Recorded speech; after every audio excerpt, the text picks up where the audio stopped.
Hey everyone, welcome back to John's Watch. In this video I'm going to be talking a little bit about the latest Super Mario game. This is the Super Mario Bros. Wonder game. This was released on October 20th, 2023. Its regular price is $80 Canadian or your regional equivalent, and it is obviously developed and published by Nintendo. And I received a review code for this game from Nintendo, so thank you very much for sending me a code. I've played a couple of hours of the game with my girlfriend so far. We're planning on playing a bit more of it, but just wanted to do a video after we played a little bit of the game to start off with.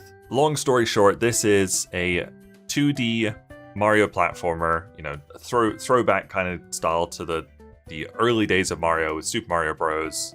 There's been loads of these 2D Mario platformers, but this is the latest one, and it's possibly one of the most creative and imaginative games I've ever played. The level design and various mechanics and power-ups and ways that you interact with enemies and the environment and stuff is so incredibly creative and imaginative. Like I said, it's truly a joy to play and see what's going to happen in the next level, because practically every level is different. Now, having said that, I surprisingly didn't actually find myself having a ton of fun with this game. It was really cool to look at. It was very cool to become Elephant Mario, because that is just awesome and hilarious, and it's very funny to smack enemies around with your trunk and blow water at them. But playing this game did kind of reaffirm something that I've suspected for a while, is that I don't really like 2D platformers very much. My girlfriend and I played, what was it, Yoshi's Crafted World like a year ago, and as we were playing it, I think we played that one for like 5 or 6 hours or something. And as we were playing it, like, it was cool being a Yoshi and cool seeing the environments and stuff, but like, I didn't feel any urge to keep pushing through and complete the levels and finish the story or anything. And so like 20 minutes into Super Mario Bros. Wonder, I felt the exact same thing. I loved looking at the environments, the graphics look great, controls really well, I liked becoming an elephant, I liked getting the fire flower and shooting fireballs at enemies, but I just didn't care if we played any more of it, I guess. It's really weird. I know this is a super beloved game right now. It's got tons of positive reviews. Considered the best 2D Mario game potentially ever. And I like a lot about this game. I just don't really like playing it, apparently, which I think is fine. I think it's literally just 2D platformers. Like, if this wasn't a Mario game, I would feel the exact same thing, feel the exact same way. It's just platformers and mostly 2D platformers. Not my kind of game, I guess. There's just other games I would much rather play. But I do want to emphasize that despite not really liking the genre, like I said, it really is a joy to play in being able to see the levels and the power-ups and the creativity that goes into the levels. One of the main mechanics is the Wonder Seed mechanic, or the Wonder Flower mechanic. It's basically, if you collect these Wonder items, it'll completely transform the level, and every single level can be completely different, and they're kind of like little Mario fever dreams. There was one where we were riding on a stampede of these big pink enemies. There was one where we were riding one of those green warp pipes, but it was moving up and down like a snake. And I think the Wonder levels, I guess, I don't really know what to call them. Those parts are ridiculously creative. Like I said, that every single one is different. They basically introduce like almost a new gameplay mechanic, a new way of playing. And then the next time you go into one of the Wonder Worlds, Wonder levels, it's completely different. And it's just amazing how many ideas they came up with for this game. There's a really good variety of characters. There's the obvious, you can play as Mario, Luigi, Peach, Daisy, just a Toad or Toadette, which is a nice inclusion. I like Toadette. So already a decent little roster of characters there you can choose from. But something I'm a big fan of is they added kind of like these beginner characters you can play as well, which is, I think it's 4 different Yoshis and also a Nabbit. And so the way that these beginner characters, the Yoshis and Nabbit, play is you're not able to transform with the power-ups. So like if Mario grabs the elephant power-up, he will turn into an elephant. If Yoshi grabs the elephant power-up, nothing will happen. They won't transform. They'll just stay as a Yoshi. But the thing with Yoshi is they don't take any damage from enemies. So they're basically just invincible little characters. Really good for if you're playing with a kid or something like that. So just really cool to have an option like that. Like it says on the website that these characters are great for beginners, which is why I called them the beginner characters, and they really are just a really, really cool inclusion because 2D platforming is, like we've discovered, like I've discovered, is not for everyone. I wouldn't say I'm bad at it, but I like that these characters are included.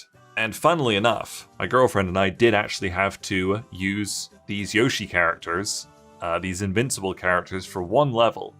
There was one level that caused us so many issues. The whole time we played, we never died.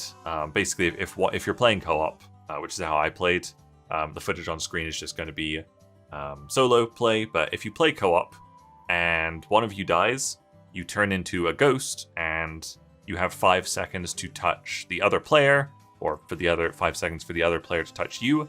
And if you touch the other player within 5 seconds, you come back to life. So because of this, we never died. We never lost a life in any of the levels until this one level where it was a race against a Wiggler, I think it was. And I think we burned through like half of our lives just on this level. It was so easy to die. It was just a bizarrely massive step up in difficulty compared to all the previous levels. Even each level has a difficulty ranking, I guess, on all the levels. And so even levels that were ranked a higher difficulty, we found them a complete cakewalk compared to this stupid Wiggler race.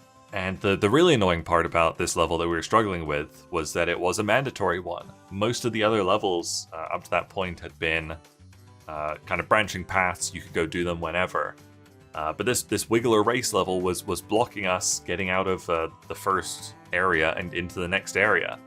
So we just both turned into Yoshis, invincibled our way through the level, and got through it. And then we just went back to playing as Mario and Luigi. And we never lost lives again, but it was just a bizarre level to have as a roadblock. And I can see a lot of players losing a lot of lives there, because it was very difficult. Another really cool mechanic is the badges system.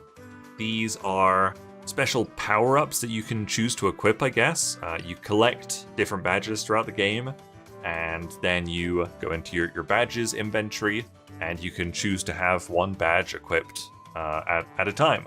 And so depending on which badge you have equipped, it gives you a kind of a small little power-up, but it does change the game a little bit. One of the ones that we were using quite a bit at the start was the wall climb or wall jump badge, which basically let us, as you could probably guess, if you jump next to a wall, you can also do a second jump off of the wall.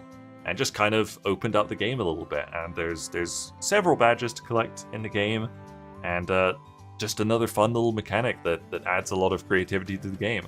Like I mentioned earlier, you can traverse the world map and choose to play levels in mostly any order. There's some mandatory ones, like the Wiggler race I mentioned before. But for the most part, you can go choose whichever levels you want to play. If you're struggling with one, you can come back to it later, unless it's a roadblock one. And kind of scattered throughout, there's these kind of like micro levels, I guess. A little bit reminiscent of like micro games from WarioWare.